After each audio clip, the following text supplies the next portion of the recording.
एक तेल की बूंद है, उस पर 12 इलेक्ट्रॉन स्थित है। अब समझें, ये मैं यहाँ दिखा देता हूँ।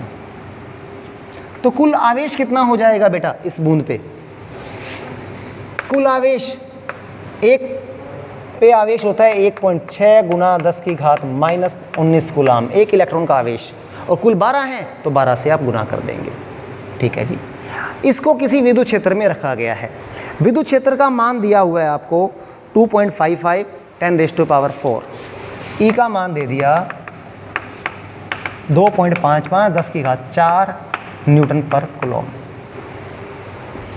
हम मान लेते हैं ये इस पर विद्युत क्षेत्र लग रहा है। इधर ये विद्युत क्षेत्र दिशा है, ई की दिशा ऐसे है, और हमें मालूम है विद्युत क्षेत्र कहाँ लगता है? विपरीत दिशा में। मैंने विद्युत क्षेत्र दिशा ये क्यों ली? कारण है, क्वेश्चन में लिखा है ये बूंद स्थिर अवस्था में है। स्थिर अवस्था में होने का मतलब क्या है? ये बूंद यहाँ पर स्थिर अवस्था में है। स्थिर अवस्था पर होने का मतलब है ये साम्य अवस्था में है, अर्थात इस पर परिणामी बल 0 है। अब परिणामी बल कौन से हैं? एक तो विद्युत क्षेत्र बल लगा रही है और एक गुरुत्वाकर्षण भी बल लगा रहा है। गुरुत्वाकर्षण का बल हमेशा कहाँ लगता है? नीचे की ओर। इसका मतलब ये बल तो कन्फर्म mg नीचे की ओर होगा, और साम्य अवस्था में होने के लिए इसको संतुलित करने के लिए उतना ही बल ऊपर की तरफ लगना चाहिए। इसलिए हमने क्या किया, यहाँ पर जो बल लिया QE लिया इस दिशा में, क्योंकि इलेक्ट्रॉन पर बल विद्युत क्षेत्र के विपरीत दिशा में लगता है, तो बल ऊपर लगाना है तो विद्युत क्षेत्र हमने नीचे लगा दिया। हमसे क्या पूछ रहा है? इस बूंद की त्रिज्या पूछी गई है। इस बूंद की त्रिज्या पूछी गई है। हमें कुछ डाटा दिया हुआ है, जी का मान दिया हुआ है और ई का मान दिया हुआ है, और तेल का घनत्व भी दिया हुआ है। तेल का घनत्व जो बूंद है उसका घनत्व दिया है 1.26 ग्राम प्रति सेंटीमीटर क्यूब। इतना तेल का घनत्व हमें दे दिया। अब आप क्या करेंगे? साम्य अवस्था की स्थिति है तो दोनों बल क्या होंगे? आपस में समान होंगे। तो सबसे पहले हमें मालूम है mg बराबर क्या होना चाहिए? QE। हमें Q मालूम है, हमें E मालूम है, हमें G भी मालूम है। हमें क्या निकालना है? बूंद की त्रिज्या। तो आपको याद हो घनत्व का कंसेप्ट। घनत्व क्या होता है? द्रव्यमान बटे आयतन। इसलिए द्रव्यमान क्या बन गया? आयतन इंटू घनत्व। तो हम यही कंसेप्ट यूज करेंगे, क्योंकि बूंद है, बूंद को आयतन हम एक गोला मानते हुए 4/3 पाई r क्यूब लेंगे। इसका घनत्व रो इंटू जी बराबर QE। तो यहाँ से r क्यूब बराबर क्या हो गया?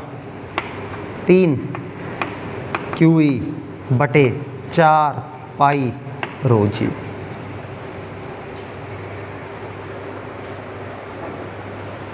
और यहाँ पर अगर अपने मान रखेंगे 3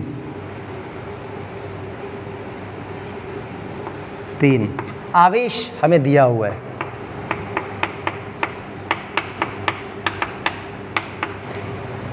विद्युत क्षेत्र की तीव्रता 2.55 10 की घात 4 3.14 पाई रो। घनत्व 1.26, ये ग्राम प्रति सेंटीमीटर क्यूब है। इसको किस में बदलना है? हमें इसको किलोग्राम पर मीटर क्यूब में होना चाहिए। तो इसकी विमा बदलते हैं यहीं पे। कैसे बदलेंगे आप लोग देखें।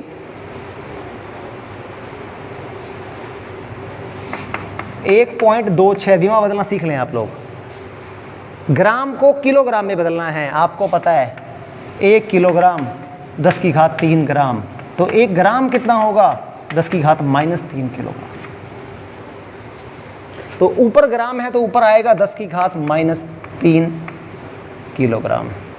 फिर बात करते हैं सेंटीमीटर की बात करते हैं। हमें ये मालूम है 1 मीटर 10 की घात 2 सेंटीमीटर, इसलिए 1 सेंटीमीटर 10 की घात -2 मीटर। अब आप क्या है? वो अपोन में नीचे है, क्योंकि अपोन में है, ये देखो बटे में है। 1 सेंटीमीटर की वैल्यू कितनी है? 10 की घात -2 मीटर। कितनी घात है? 3, तो 3 की 3 घात लग जाएगी। ये कितना बन गया, ये बन गया आपका 12.6 गुना 10 की घात -3 किलोग्राम बटे -2 -3 -6, और मीटर भी पावर 1 है, 1 × 3 3।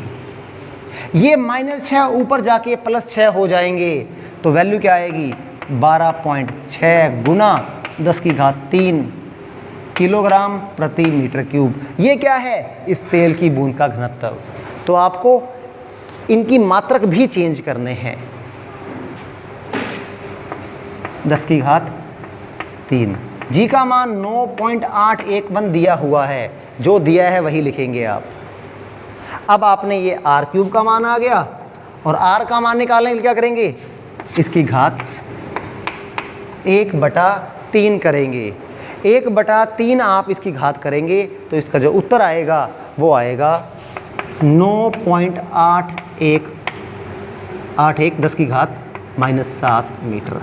तो ये इसकी बूंद की त्रिज्या हो जाएगी। हाँ,